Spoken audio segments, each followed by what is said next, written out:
सत्य उस समय भी वो बोल रहे थे, सत्य इस समय भी वो बोल रहे हैं। बस फर्क यही है कि पैकेजिंग डिफरेंट है। उस समय पैकेजिंग एकदम साधारण था ही नहीं पैकेजिंग। उस सत्य को एज इट इज, टाइटल भी आप देखिएगा, थंबनेल भी आप देखिएगा, जो आज से 5-10 साल पहले के जो उनके वीडियोस हैं उन पे थंबनेल भी बहुत ही साधारण है, टाइटल भी बहुत साधारण है, डिस्क्रिप्शन भी बहुत साधारण है, लेकिन बात बहुत ही गहरी है, एकदम सत्य है। वो कॉन्सेंट्रेटेड ट्रुथ है, कोई डायल्यूशन नहीं है। अभी की जो उनके बातें हैं उसमें डायल्यूटेड ट्रुथ है। ट्रुथ है, ऐसी बात नहीं है ट्रुथ नहीं है, लेकिन डायल्यूटेड ट्रुथ है। लेकिन बस फर्क यही है कि अभी की ऑडियंस ज्यादा है, उस समय ऑडियंस नहीं था, क्योंकि वो प्योर सत्य पे आधारित था। अभी जो ऑडियंस है वो काफी है, क्योंकि वो पैकेजिंग पे आधारित है। तो पैकेजिंग का क्या महत्व है आप समझ सकते हैं। वो सिर्फ ह्यूमन माइंड को अट्रैक्ट करने के लिए ये सब किया जाता है। ये सब जो हथकंडे हैं वो अपनाने पड़ते हैं। ह्यूमन माइंड बहुत ही कॉम्प्लेक्स है, सत्य को सुनना ही नहीं पसंद करता है जब तक वो ऑर्डिनरी है। जब तक उसमें एक्स्ट्राऑर्डिनरी पैकेजिंग नहीं किया गया तब तक किसी का भी ध्यान उसकी तरफ आकर्षित नहीं होता है। और यही कारण था कि परमहंस योगानंद ऑटोबायोग्राफी ऑफ ए योगी वो लिखे, ये ध्यान में रखते हुए वो लिखे। नमस्कार दोस्तों, एक काफी पॉपुलर किताब है जिसका नाम है ऑटोबायोग्राफी ऑफ ए योगी। तो इस किताब को लेकर जब आचार्य प्रशांत जी को पूछा गया कि इस किताब में बहुत सारे चमत्कार बताए गए हैं, बहुत सारी ऐसी रहस्यमय कहानियां बताई गई हैं जो सुनने में तो बहुत अच्छा लगता है, लेकिन वाकई में क्या वो सच हैं? तो आचार्य जी कहते हैं कि एक किताब है कद्दू के कारनामे, क्या उस किताब को तुमने पढ़ा है? तो एक मेरे श्रोता हैं, वो काफी दिनों से आचार्य जी को सुन रहे हैं और मेरा वीडियो भी वो हाल ही में सुनना शुरू किए हैं और उन्होंने मुझसे पूछा है कि आपकी राय इसमें क्या है, कौन सही है, योगानंद परमहंस सही हैं या आचार्य प्रशांत सही हैं? परमहंस योगानंद काफी पॉपुलर स्पिरिचुअल गुरु रहे हैं और उन्होंने जब ये किताब लिखी है, क्योंकि इस किताब में बहुत सारे मिस्टिकल स्टोरीज है और आचार्य जी चमत्कार को नहीं मानते हैं, तो ये दोनों जो गुरु हैं इनमें विरोधाभास है, कंट्राडिक्शन है। तो कौन गुरु सही है? तो वो मुझसे पूछते हैं। तो चलिए आज इसी पे बात करते हैं। सत्य बहुत ही ऑर्डिनरी है, बहुत ही सिंपल है, लेकिन ह्यूमन माइंड ऐसा है कि हम लोग सत्य को एक्स्ट्राऑर्डिनरी चीजों में ही ढूंढते हैं। जो चीज हमारे पास होगा उसमें हम लोग सत्य को नहीं ढूंढते हैं। सत्य को कहाँ ढूंढते हैं? जो हमसे बहुत दूर है, जो हमारे वश में नहीं है, जो हमारे जो दायरे से बाहर है, उसी में हम लोग सत्य को ढूंढते हैं। हम लोग समझते हैं कि सत्य कुछ एक्स्ट्राऑर्डिनरी चीज होगा जो हमारे पास नहीं है और हम लोग बाहर ढूंढते हैं। सत्य बहुत ही नजदीक है, उससे नजदीक कुछ नहीं है, बहुत ही नॉर्मल है, बहुत ही सिंपल है, बहुत ही ऑर्डिनरी है। लेकिन चूंकि ह्यूमन माइंड जो है वो ऐसा है कि वो कॉम्प्लेक्स चीजों में ही सत्य को ढूंढता है, सिंपल चीजों में वो सत्य को नहीं ढूंढता है। और इसीलिए कहा भी जाता है common sense is not common. तो ट्रुथ जो है वो सिंपल है, सत्य सिंपल है, लेकिन उस तक पहुंचने के लिए बहुत सारे कॉम्प्लेक्सिटी से गुजरना पड़ता है। और कॉम्प्लेक्सिटी से मनुष्य जब गुजर जाता है और सत्य को पा लेता है, जो पा लेता है वही कहता है simplicity is the highest sophistication. Simply अगर उसे बता दिया जाए तो उसे मनुष्य एक्सेप्ट ही नहीं कर पाता है। वो इतना सिंपल है कि मनुष्य उसको नोटिस ही नहीं करता है। वो नोटिस किसको करता है? एक्स्ट्राऑर्डिनरी चीजों को, जो उसके पहुंच के बाहर है। उसी में वो सत्य को ढूंढता है। और इसीलिए गौतम बुद्ध को भी सत्य को पाने के लिए भटकना पड़ा।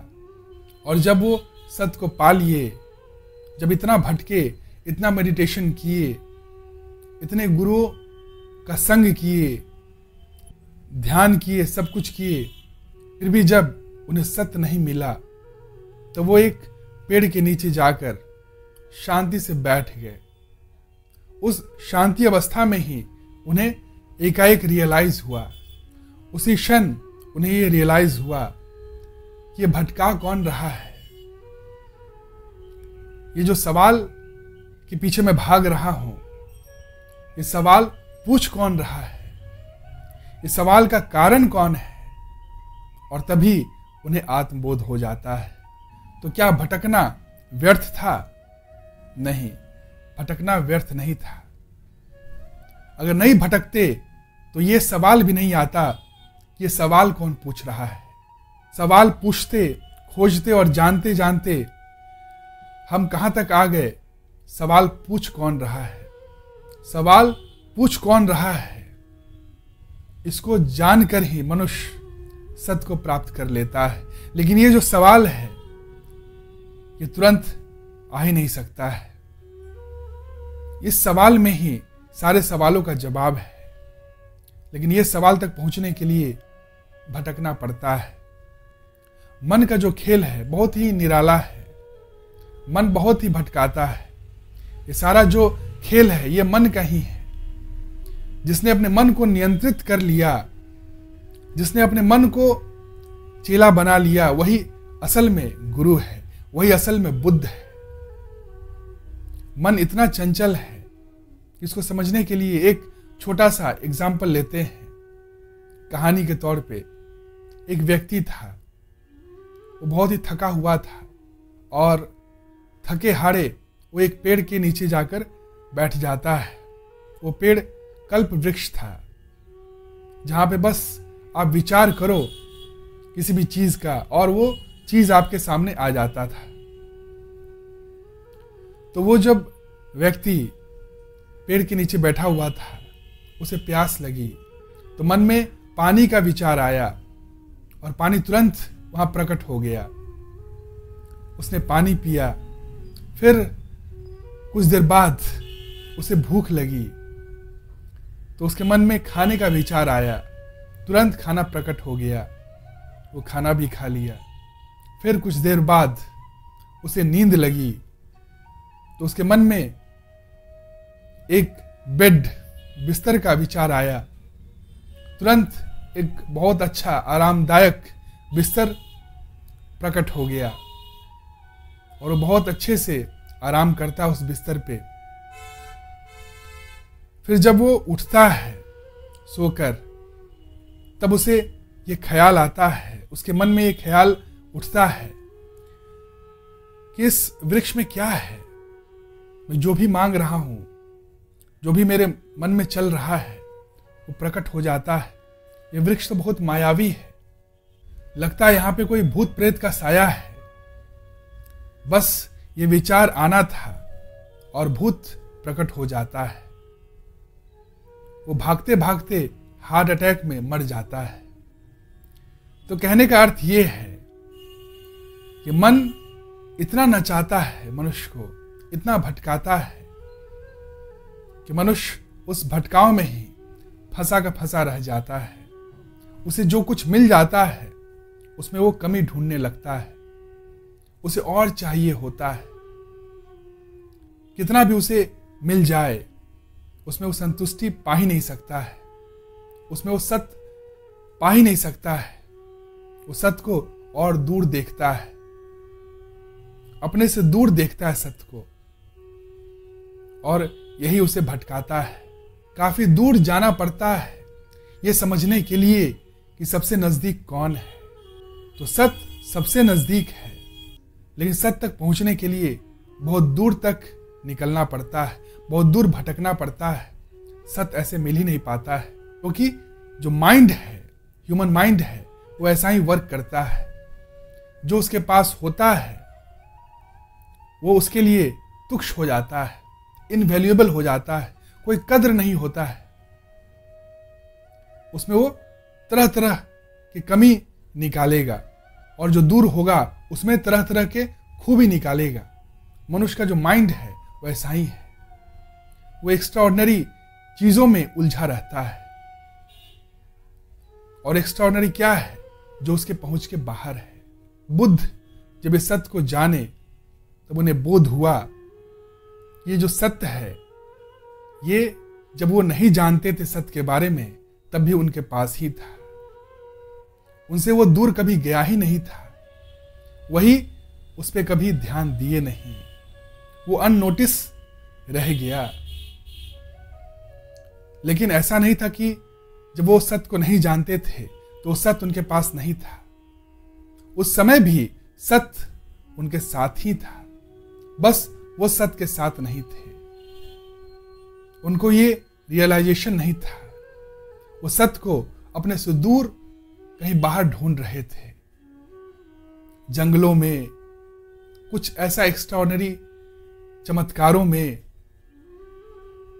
उसी चीज में फंस कर रह गए थे। जब तक उन्हें ये रियलाइजेशन नहीं हुआ, जब तक उन्हें आत्मबोध नहीं हुआ, तब तक वो सत्य को बाहर ही ढूंढ रहे थे, चमत्कारों में, जादू में, जहां पे उन्हें कहीं नहीं मिला। जब उन्हें आत्मबोध हुआ तब वो समझ पाए कि ह्यूमन माइंड कैसा वर्क करता है। वो सत्य को एज इट इज नहीं देखता है, क्योंकि सत्य बहुत ही सिंपल है, बहुत ही ऑर्डिनरी है, और ह्यूमन माइंड एक्स्ट्राऑर्डिनरी में ढूंढता है सत्य को। इसलिए वो सत्य को पा नहीं पाता, क्योंकि वो डायरेक्शन ही जो है वो गलत डायरेक्शन में ढूंढता है, और इसका कोई उपाय नहीं है। ये टेंडेंसी ही है माइंड का। ये ह्यूमन माइंड जो है ये ऐसा ही वर्क करता है, इसका कोई सॉल्यूशन नहीं है। अगर आप सत्य को एज इट इज किसी को बता देते हो तो मानेगा ही नहीं। जब तक वो भटकेगा नहीं तब तक वो सत्य को पा ही नहीं सकता है। सत्य एकदम उसके पास है, उससे नजदीक कुछ नहीं है, लेकिन उस सत्य को पाने के लिए जो उसके सबसे नजदीक है उसे बहुत दूर तक भटकना पड़ता है। तब जाकर उसे ये रियलाइजेशन होता है कि जिस सत्य को बाहर ढूंढ रहा था एक्स्ट्राऑर्डिनरी चीजों में, वो तो हर वक्त उसके पास ही था, बस उसका ध्यान जो था उस पर नहीं लगा था। ध्यान जो था वो बाहर की तरफ भटक रहा था, एक्स्ट्राऑर्डिनरी चीजों में, कॉम्प्लेक्स चीजों में। तो जो गुरु होते हैं वो तो ये सब जानते हैं कि ह्यूमन माइंड कैसा काम करता है। गुरु का अर्थ ये नहीं कि उसके बहुत सारे फॉलोअर्स हैं। गुरु का अर्थ केवल ये है कि उसका जो मन है वो उसको फॉलो करने लगे।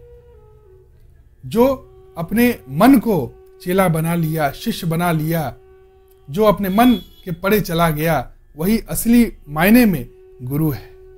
तो जिसने अपने मन को जान लिया, जो अपने मन के परे चला गया, वही दूसरे के मन को भी समझ सकता है, जान सकता है।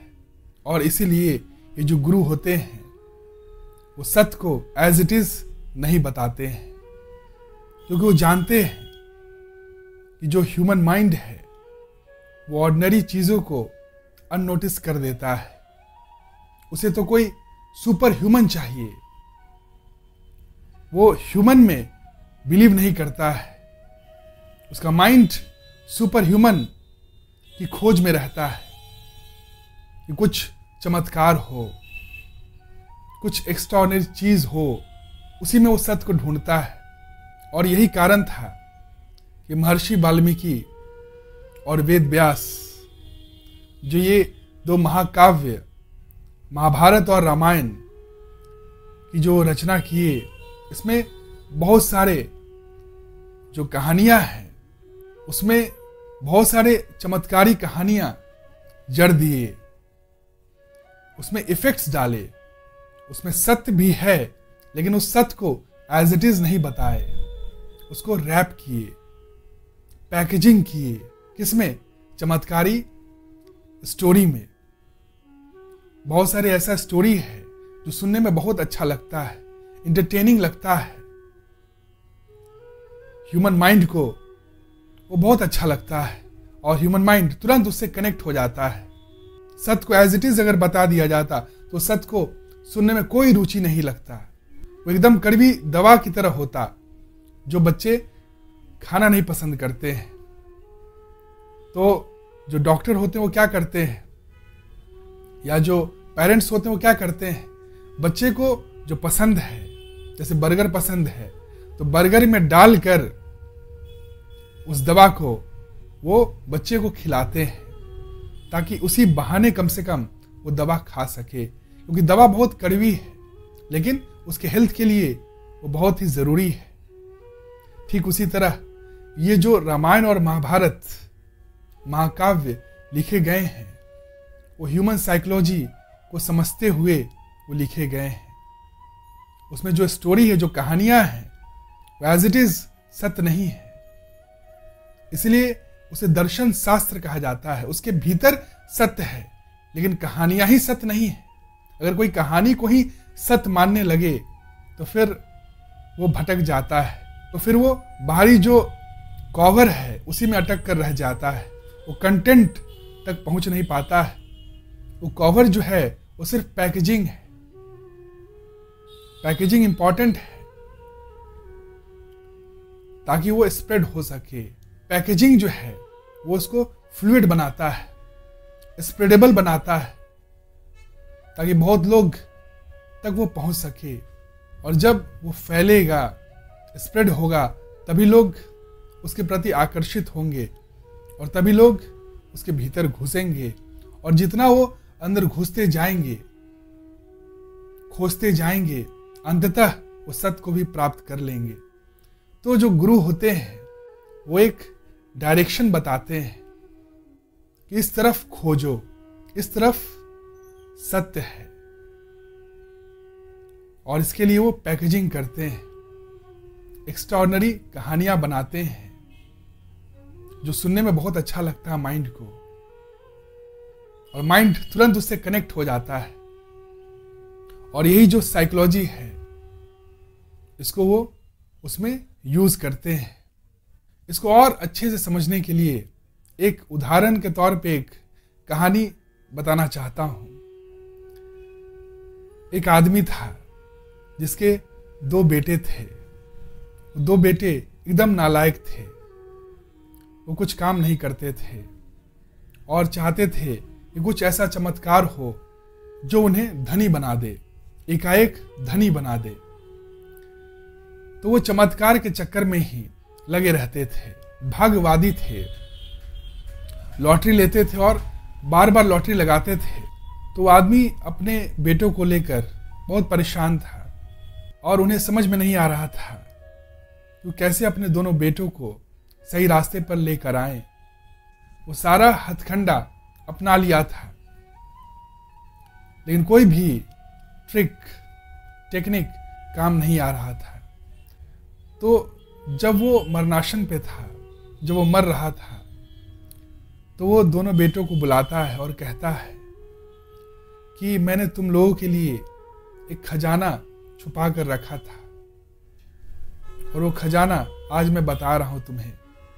मेरे मरने के बाद वो जो खेत है, वो खेत का नाम बताए कि वो जो खेत है, उस खेत के भीतर मैंने खजाना को छुपा कर रखा है।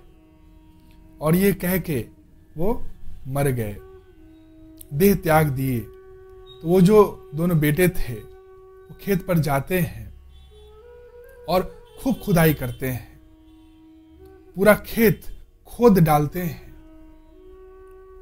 वो खेत बंजर था, लेकिन वो खेत को पूरी तरह से खोद डालते हैं और कहीं भी उन्हें वो खजाना नहीं मिलता है। तो फिर वो माथे पर हाथ रखकर बैठ जाते हैं कि पिताजी हमसे झूठ बोले, इतना बड़ा झूठ हमसे बोलने की क्या आवश्यकता थी। बहुत रोते हैं, बहुत ही गाली देते हैं, और जब ये सब कुछ हो जाता है तो फिर उन्हें अब ये लगता है कि अब क्या करें। तो उन्हें ये आइडिया आता है कि जब इतना खोद दिए हैं खेत को, तो धान का जो बीज है वो बो देते हैं, देखते हैं क्या होता है। तो वो धान का बीज उसमें पूरा खेत में बो दिए, और फिर क्या था, वो जो बंजर जमीन था खोदने के बाद फर्टाइल हो गया था, और इतना धान हुआ, इतना फसल हुआ कि जिससे वो असल में खजाना को प्राप्त कर लिया और राजा ही बन गए। वो खजाने से कोई कम नहीं था। तो वो जो बाप था, वो जो आदमी था, वो दोनों बेटे जो बिगड़े हुए थे, जो गलत डायरेक्शन में चले गए थे, उसको सही डायरेक्शन पे लाने के लिए वो सही भाव से वो एक थोड़ा सा ट्विस्टेड उसके लैंग्वेज में, जिस लैंग्वेज में उनके बेटे समझ पाते बातों को, उस लैंग्वेज में वो सत्य को बताए थे। सत्य तो था ही, सत्य असल में वो सत्य निकला, खजाना तो निकला, लेकिन उस तरह से नहीं जैसा वो समझ रहे थे। जैसा वो दोनों बेटे समझ रहे थे उस तरह से खजाना नहीं मिला। असल जो खजाना था उस तक पहुंचे। ठीक उसी तरह हम लोग भटके रहते हैं दुनिया में, चमत्कार के चक्कर में, भाग के चक्कर में, कि एक समय चमत्कार होगा और सब कुछ सही हो जाएगा, बदल जाएगा, हम धनी हो जाएंगे, सब कुछ हमारे अनुसार हो जाएगा। बाबा फकीर के चक्कर में हम लोग फंसे रहते हैं और कहीं भी हमें कुछ मिल नहीं पाता है। उस सत्य को बताने के लिए वो एक्स्ट्राऑर्डिनरी पैकेजिंग करते हैं ताकि वो स्प्रेड हो सके, ताकि लोग उसके प्रति आकर्षित हो सके। जो संसारी जो पैकेजिंग होता है, जो संसारी जो मार्केटिंग करता है, वो तो मार्केटिंग करता है, लेकिन आप उसके भीतर जाते हो तो फिर वही दुख, अशांति ही पाते हो।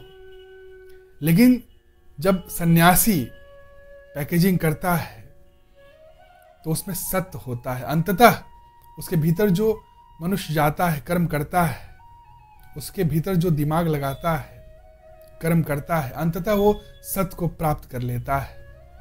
उस दो बेटे की तरह जो खुदाई किया ये सोचकर कि उसमें खजाना मिलेगा, वो खजाना उसे एज इट इज तो नहीं मिला जैसा वो सोच रहा था, लेकिन उसे वो एक विधि, एक सूत्र मिल गया कि खजाना को कैसे बनाया जा सकता है। उसका जो फाउंडेशन है उसे वो मालूम चल गया। ये जो गुरु होते हैं, बुद्ध पुरुष होते हैं, वो पैकेजिंग करते हैं, वो सत्य को पैकेजिंग करते हैं, क्योंकि वो ह्यूमन माइंड को समझते हैं कि ह्यूमन माइंड क्या खोजता है, क्या चाहता है। और इसीलिए महाभारत और रामायण इतना पॉपुलर हो पाया। ऐसी बात नहीं है कि रामायण और महाभारत में सत्य नहीं है, रामायण और महाभारत में सत्य भी है, लेकिन उस सत्य को जानने के लिए मनुष्य को उसमें खोजना पड़ता है, प्रयत्न करना पड़ता है। बिना प्रयत्न किए हुए, बिना खुदाई किए हुए हम लोग कुआं और पानी को प्राप्त नहीं कर सकते हैं। तो ऑटोबायोग्राफी ऑफ अ योगी, जो कि परमहंस योगानंद के द्वारा लिखा गया है, वो प्रेजेंट जो ईरा है उसका रामायण और महाभारत है। उसमें सत्य भी है, लेकिन उस सत्य को चमत्कारी कहानियों के द्वारा पैकेजिंग किया गया है। जैसे सब्जी में अगर मसाला नहीं डालेंगे तो सब्जी टेस्टी नहीं बनेगा और हम लोग खाएंगे भी नहीं। सब्जी तो उबाला हुआ बहुत ही पौष्टिक होता है, सारे न्यूट्रिएंट्स उसमें होते हैं, लेकिन क्या कोई सब्जी बिना मसाला डाले हुए कोई खा पाएगा? वो टेस्ट ही नहीं लगेगा, वो स्वाद ही नहीं लगेगा। तो उस न्यूट्रिएंट्स को लेने के लिए उसमें मसाला डाला जाता है। ठीक उसी तरह जो सत्य है उसको बताने के लिए उसमें इफेक्ट्स डाला जाता है, स्टोरी डाला जाता है। उस मैसेज को बताने के लिए पैकेजिंग जो होता है वो एक्स्ट्राऑर्डिनरी स्टोरी के द्वारा उसको पैकेजिंग किया जाता है। जैसे बाहुबली जो मूवी है, हैरी पॉटर जो मूवी है, स्पाइडरमैन जो मूवी है, वो बहुत अच्छा लगता है ह्यूमन माइंड को, क्योंकि इसमें सुपर पावर बताया गया है, क्योंकि उसमें सुपर ह्यूमन बताया गया है जिसके प्रति मनुष्य आकर्षित होता है। वो बहुत अच्छा लगता है, इंटरटेनिंग लगता है, उससे मनुष्य इंगेज हो जाता है, वो इंगेजमेंट बढ़ाता है। कितना हिट हुआ, कितना पॉपुलर हुआ वो जो मूवी है हैरी पॉटर, स्पाइडरमैन, बाहुबली। लेकिन वही सत्य नहीं है। अगर उस स्टोरी को आप सत्य मान लोगे तो फिर आप उलझ जाओगे, आप सत्य से भटक जाओगे। उसके भीतर जब आप जाओगे, उसके मैसेज को समझोगे, वो रियल एसेंस है जो डायरेक्टर हमें बताना चाहता है। ठीक उसी तरह ये जो किताब है ऑटोबायोग्राफी ऑफ योगी या रामायण या महाभारत, इसमें बहुत सारे चमत्कार बताए गए हैं। इन चमत्कार सिर्फ हमें आकर्षित करने के लिए, उसके तरफ आकर्षित हो, इसलिए उसमें वो जो सिद्ध पुरुष होते हैं उसमें वो इफेक्ट्स डालते हैं। जैसे वीडियो में अगर कोई इफेक्ट नहीं हो, साउंड नहीं हो, म्यूजिक नहीं हो, कोई अगर ऐसे ही कोई गाता है और उसमें कोई म्यूजिक नहीं है तो कैसा लगेगा? उसमें वो फील नहीं आएगा। लेकिन जब आप उसमें म्यूजिक डाल देते हो तो कितना अच्छा हो जाता है, कितना इंटरटेनिंग हो जाता है। ठीक उसी तरह जो ये सिद्ध पुरुष होते हैं, जो गुरु होते हैं, ह्यूमन साइकोलॉजी समझते हैं, वो माइंड को समझते हैं, क्योंकि वो माइंड को अपने वश में कर लिए होते हैं, वो माइंड के परे जा चुके होते हैं। और जो अपने माइंड को अपना चेला बना लेता है वो सारे माइंड को समझ सकता है, वही असली मायने में गुरु होता है। तो लोग जो सुनना पसंद करते हैं, जानना पसंद करते हैं, उसी को कवर बना देते हैं वो, और उसके भीतर वो कंटेंट देते हैं, उसके भीतर वो ट्रुथ देते हैं। अगर ऐसी ही वो सत्य को बताने लगे, कोई इफेक्ट नहीं डालें, कोई पैकेजिंग नहीं करें, कोई स्टोरी के बिना अगर वो सत्य को बताने लगे तो कोई उसे सुनने को तैयार ही नहीं होगा। तो लोग सुने, लोग समझें और लोगों को फायदा हो, इसलिए वो पैकेजिंग करते हैं एक्स्ट्राऑर्डिनरी इफेक्ट्स के साथ, स्टोरी के साथ। तो सत्य को उसी चीज के भीतर पैकेजिंग किया जाता है जिसे मनुष्य सुनना चाहता है, जानना चाहता है। आचार्य प्रशांत के पहले के जब आप वीडियो देखोगे, 5 साल और 6 साल पहले की वीडियोस देखोगे, तो उसमें वो एकदम कंसंट्रेटेड ट्रुथ की बात कर रहे हैं।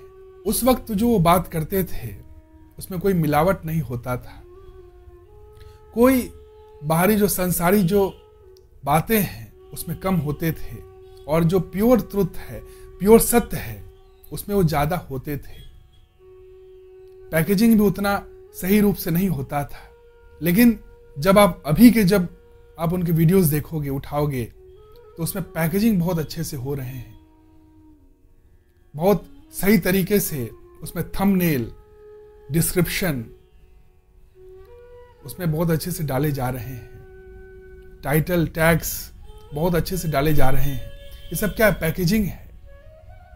एक थंबनेल में देखा उनका एक वीडियो में, जिसमें वो लिखे हुए थे देह सत्य और पौर शास्त्र। और बहुत सारे वीडियोस वो बनाते हैं रिश्तों को लेकर, शादी को लेकर, सेक्स को लेकर। बहुत सारे वीडियोस उनके प्रचलित हो रहे हैं। वो क्यों हो रहे हैं? क्योंकि वो पैकेजिंग अच्छा कर रहे हैं। सत्य भी उसमें है, लेकिन वो सत्य छिपा हुआ है उन बातों से, उन चीजों से जिसे लोग सुनना चाहते हैं, समझना चाहते हैं। वो सत्य को न सुनना चाहते, न समझना चाहते हैं। वो सुनना चाहते हैं रिश्तों के बारे में, शादी के बारे में, सेक्स के बारे में, पॉर्न के बारे में। इससे मनुष्य कनेक्ट हो जाता है। तो धीरे धीरे उन्हें समझ में आया कि सत्य को ऐसे कोई नहीं सुन रहा है। सत्य को बताने के लिए उन्हें भी पैकेजिंग का सहारा लेना पड़ेगा, और वो ले रहे हैं। और इसी बीच एक वीडियो में देख रहा था उनका, जिसमें एक आदमी था। वो पूछता है कि आचार्य जी आप कहाँ थे? तो आचार्य जी कहते हैं कि मैं पहले भी तो था, 8 साल 10 साल पहले से मैं वीडियो बना रहा हूं। और वो आदमी बोलता है कि मैं पहले आपका वीडियो देखा था, उस समय आपका उतना फॉलोअर्स नहीं था, सब्सक्राइबर नहीं था, इसलिए मैं आपकी बातों को सीरियस नहीं लिया। लेकिन जब मैं देखा कि आपका जो फॉलोअर्स है, सब्सक्राइबर है, वो 3 मिलियन से ज़्यादा हो गया है, तब मैं आपकी बातों को सीरियस लेने लगा। तो बस यही है, ह्यूमन माइंड जो है वो एक्स्ट्राऑर्डिनरी चीज़ों को ही सत्य मानता है, उसी में वो सत्य ढूंढता है। और इसीलिए आचार्य प्रशांत जी को भी ये जो पैकेजिंग है, बाहरी जो पैकेजिंग है, उसका सहारा लेना पड़ा। वो भी सत्य को एज इट इज नहीं बता रहे हैं। पहले के जो उनका वीडियो है उसमें सत्य एज इट इज वो बता रहे हैं, कोई मिलावट नहीं है। लेकिन अभी जो सत्य बता रहे हैं वो पैकेजिंग के साथ बता रहे हैं, उन बातों के भीतर बता रहे हैं जिन बातों को मनुष्य सुनना चाहता है, जानना चाहता है।